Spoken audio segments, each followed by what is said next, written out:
Welcome back to another video. My name is Gareth James for mttpokerschool.com, and today we're going to go through a hand that I posted on Twitter last week, and I thought that somebody was trolling me about it, but actually they ended up highlighting a pretty big leak in my game. So let's get into the hand. So I actually posted this hand then on Twitter, and you can see here we open with queens for 2.5x and big blind calls. The flop comes king 10-3. We go for a small bet, I think that's quarter pot, and the big blind calls. The turn is the queen of hearts, and it goes check, check. And on the river, I posted this on Twitter and I said, what are you guys doing here? Are you going for the value bet or do you check? All right. But you'll notice that on the turn, I just completely dismissed the action. I was like, yeah, it just goes check, check, absolutely no problem at all. And let's just focus on the river as if there wasn't any strategic consideration for the turn.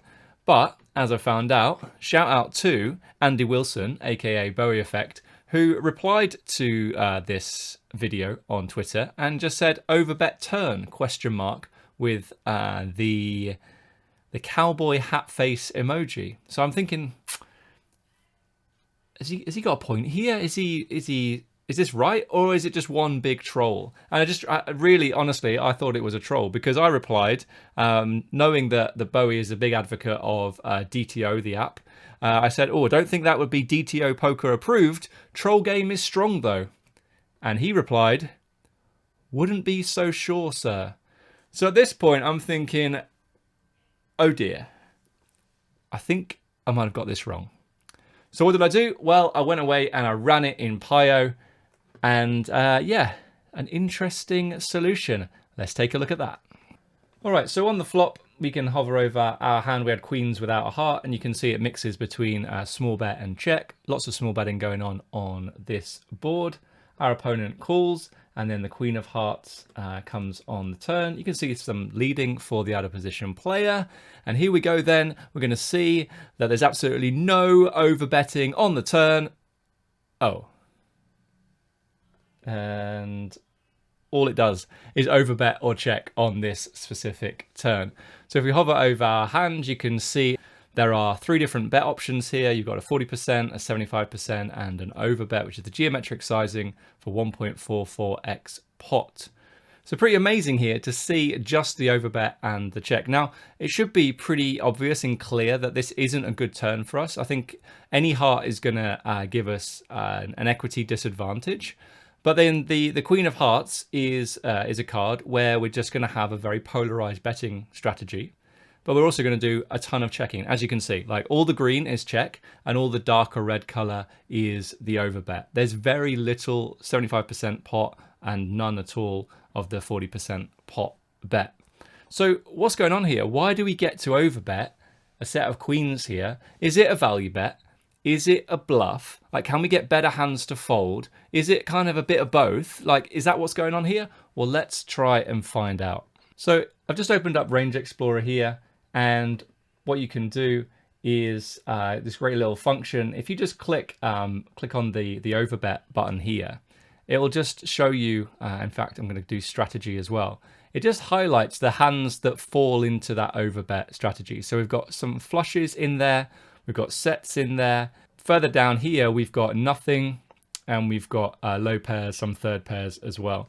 So you can see it's a very polarized strategy, and that makes sense from a theory point of view. When we go for a really, really big bet, we generally want to have a polarized strategy. So we're betting our best hands, and we're betting some bluffs, and the hands in the middle are going to go for a check.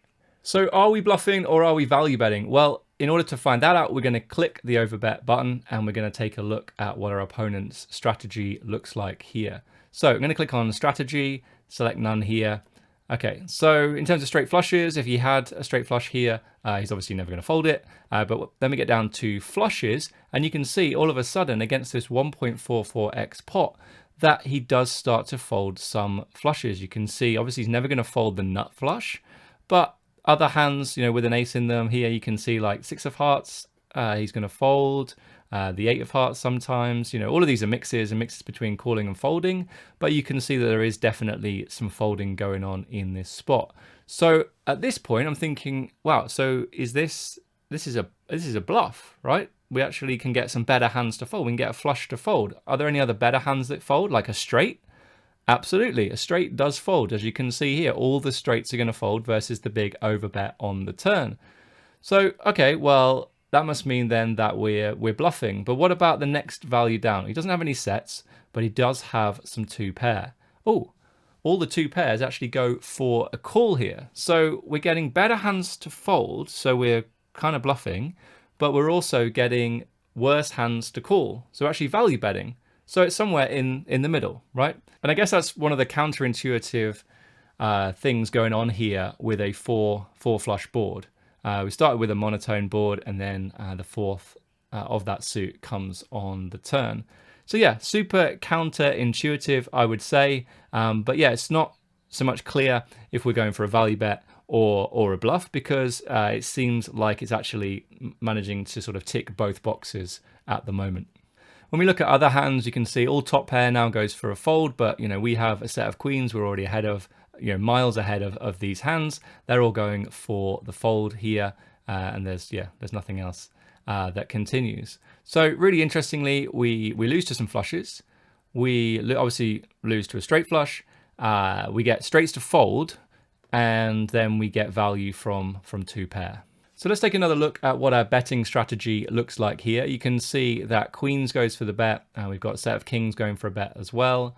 And then we've got all of these nut flushes going for the bet. You can see there's also some betting going on here with ace 3. And then there's a big sort of chunk of hands around here going for a bet as well. And you can see if I hover over, for example, like 5s, 4s, and 2s, it's the pairs without a heart in them, because obviously if they had a heart there would be a flush, but you can see a lot of flushes going for a check back on this turn. So all of these hands are now bluffing. They get better hands to fold. They can get straight to fold, they can get some better flushes to fold, they can get a king to fold. So yeah, plenty of hands to bluff here. So I wonder why these hands are the ones that get bluffed, together with hands like 9-8 and 8-7, 8-6. Let's take a look again. If we go for the overbet, the kind of hands that are continuing here when we do go for the overbet. So if we just hover over here, 8-7 for a moment, you can see that quite a lot of these hands we could block. If we had pocket 8s without a heart, so for example, if I just right click here, we can just pause this a minute.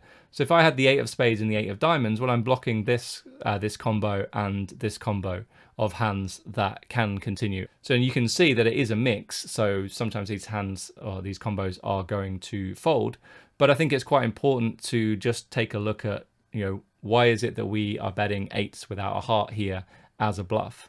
Because I think it's probably come as a surprise that we can bet a set of queens and a set of 10s in this situation, but maybe you're not thinking about the kind of hands that you get to bluff. So what's going on here is that we just want to block our opponent's continues, right? So if we've got any cards in our hand that block their continues, like having pocket 8s here, so like 8 of spades, 8 of diamonds, or 8 of diamonds, 8 of clubs, we're going to block some of these combos from being able to continue.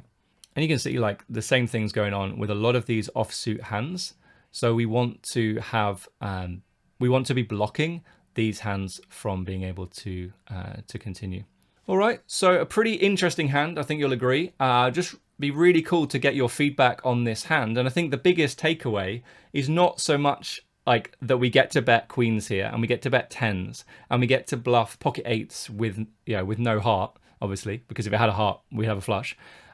It's the fact that not everybody on the internet is trying to troll you. All right, sometimes they're going to offer you some help and some guidance. And so yeah, once again, shout out to bowieeffect for highlighting this hand and actually recommending that we do go for the overbet here, because that was the mistake in this hand. You can see it was a pure overbet with our hand on the turn, and I just glossed over that and was like, oh yeah, the turn goes check check, what are you guys doing on the river? So yeah, really important to be open-minded, to be willing to learn, and yeah, try and get that little bit better every single day. So I'm gonna wrap things up there, guys. Hope you enjoyed it. If you have some comments or thoughts, then just drop them down below. If you do want to take part in the discussion like this on Twitter or Instagram and Facebook, then check out the links down below, twitter.com/MTTPokerSchool, instagram.com/MTTPokerSchool, and facebook.com/MTTPokerSchool. I post hands just like this every single day, so definitely join the discussion and see if you agree with everything that's being posted